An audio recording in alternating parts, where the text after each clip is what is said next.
जनतंत्रम आपका यह चौथा पाठ है कक्षा 10 का। जनतंत्र प्रणाली का आविर्भाव सर्वप्रथम इंग्लैंड में हुआ था। वहीं से यह अन्य देशों में फैला है। प्राचीन भारत में गणतंत्र शासन प्रणाली के होने का उल्लेख भी मिलता है। राजतंत्र में बिना भय के लोग काम नहीं करते। राजदंड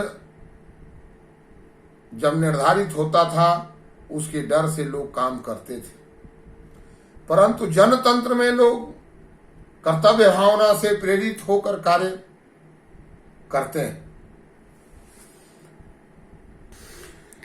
जनतंत्रा विधानां शासन प्रणाली अस्माकं देशे प्रवर्तमाना अस्ति। जनतंत्रा विधानां, जनतंत्र का नाम वाली, अस्माकं माने हमारे, प्रवर्तमाना प्रचलित या लागू, राजनय शास्त्रज्ञ राजनीति शास्त्र के विद्वानों के द्वारा प्रतिपादिता माने प्रतिपादित किए गए। यानी हमारे देश में जनतंत्र नाम की शासन प्रणाली प्रचलित है। राजनयन शास्त्रे विद्वद्भिः राजतंत्रम कुलीन तंत्रम प्रजातंत्रमिति शासन प्रणालयस्त्रयो भेदाः प्रतिपादिताः। राजनीति शास्त्र को जानने वाले विद्वानों ने राजतंत्र, कुलीन तंत्र, प्रजातंत्र ये शासन प्रणाली के 3 भेद बताए हैं। राजतंत्रम राज्ञः शासनम, कुलीन तंत्रम कुलीनाम विशिष्ट जनानाम शासनम, जनतंत्रम जनानाम शासनमिति तैराधुनिके व्याख्यातम। राजतंत्र का अर्थ राजा का शासन, कुलीन तंत्र का अर्थ कुलीन अर्थात विशिष्ट लोगों का शासन, जनतंत्र का अर्थ जनता का शासन। इस प्रकार सभी आधुनिक विद्वानों ने व्याख्या की है। राजतंत्रम व्यक्ति विशेषस्य शासनम भवति। राजतंत्र व्यक्ति विशेष का शासन होता है। याव जीवनम सह राज सिंहासने तिष्ठति शासनस्य कुरुते। वही सर्वोच्च शासक राजा होता था। राजतंत्र पक्षग्रह विपक्षितः राजा नमीश्वर प्रतिबिंबित भूतमेवांग्नि कुर्वन्ति। वह जीवन प्रयत्न राज सिंहासन पर बैठती है और शासन करता है। तस्य मृत्यो परम तस्य ज्येष्ठ पुत्रः पुत्राभावे तस्य ज्येष्ठा पुत्री तत्पद मंगलम कुरुते। उसकी मृत्यु के बाद ज्येष्ठा माने उसके बड़ा, ज्येष्ठ, उसका सबसे बड़ा पुत्र और पुत्र न होने की स्थिति में उसकी सबसे बड़ी पुत्री उसके पद को सुशोभित करते हैं।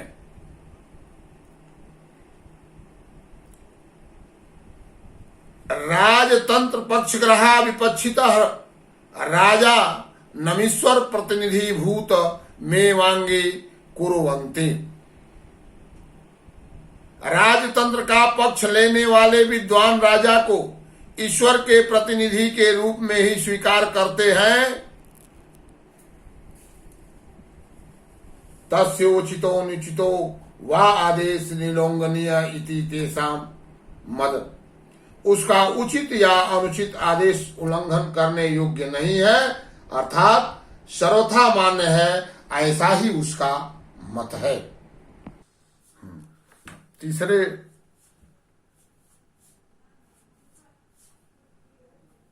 बहवो राजनः प्रजा संततिमीव मन्यमानाः शासनम अकुर्वन् यशोभागिनम स्वाभुवन। संततिमीव मन संतान के समान, अभुवन मने होते थे। प्राचीन काल में बहुत से राजा प्रजा को संतान के समान मानते हुए शासन करते थे। ते दयार्थ हृदया न्यायरता प्रजा कल्याण तत्परा राज्य कोशस्य प्रजाहिताय प्रयोक्तारो अभवन परम वहवे स्वच्चरे क्राह कृपणाः प्रजोत्पीडकाः राज्यकोशस्य स्वर्गहितं मनोरथस्य पूर्तये व्ययशिलाः स्वमनो वृतांत सारिणः शाश्वनः। और उनका यश फैला हुआ था। वे अत्यंत दयालु, न्यायशील, प्रजा के कल्याण में तत्पर, राजकोष खजाने को कहते हैं का प्रजा के हित के लिए प्रयोग करते थे। परंतु बहुत से दूसरे क्रूर कंजूस, कृपणः माने कंजूस, प्रजा को सताने वाले, राजकोष को अपने निंदित मनोरथ की पूर्ति के लिए व्यय करने वाले और अपने मन के अनुसार आचरण करने वाले थे। एतादृशानाम निरंकुशानाम निपतिनाम शासने जनानाम कीदृशी दशा स्यादिति सहजः कल्पयितुं शक्यते। इस प्रकार के निरंकुश राजाओं के शासन में लोग की क्या दशा होगी, इसकी सहज की कल्पना की जा सकती है। स्यादित माने हो सकती है, या कालेतिते माने समय बीतने पर। अतः शनैः शनैः कालेतिते राजतंत्रम प्रति जन्मा नसे रुचिरुत्पन्ना। शनैः शनैः यानी धीरे धीरे, अतः धीरे धीरे समय बीतने पर राजतंत्र के प्रति लोगों के मन में अरुचि पैदा हो गई।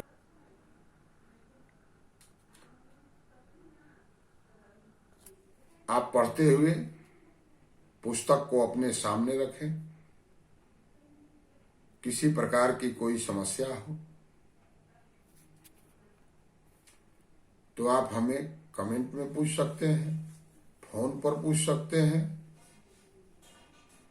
इस समय हमारे देश में वैश्विक महामारी चल रही है। आप अपने बचिए, पूरे समाज को बचाइए। आप अपने घर में रहिए और जो कुछ भी पढ़ाया जा रहा है उसे आप जो है कॉपी पर लिखिए, याद करिए